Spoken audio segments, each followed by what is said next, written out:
আসসালামু আলাইকুম। এটা আমার ছাদ বাগানের নিম গাছ। আমার মনে হয় একটা নিম গাছ সবার থাকা উচিত। এটা এত ঔষধি, আপনার যে কোনো প্রয়োজনে এবং ছাদ বাগানের বিভিন্ন প্রয়োজনে আপনার এটা লাগবে।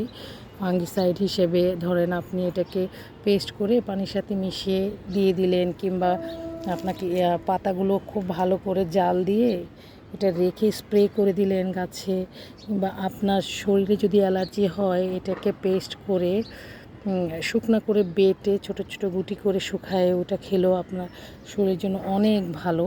এটা বেশ ঝোপালো, অনেক বড় গাছ ছিল। আমি কেটে ওটা সবগুলো পাতাকে আমার ছাদ বাগানে ইউজ করেছি। এখন আবার দেখুন কি সুন্দর করে হচ্ছে।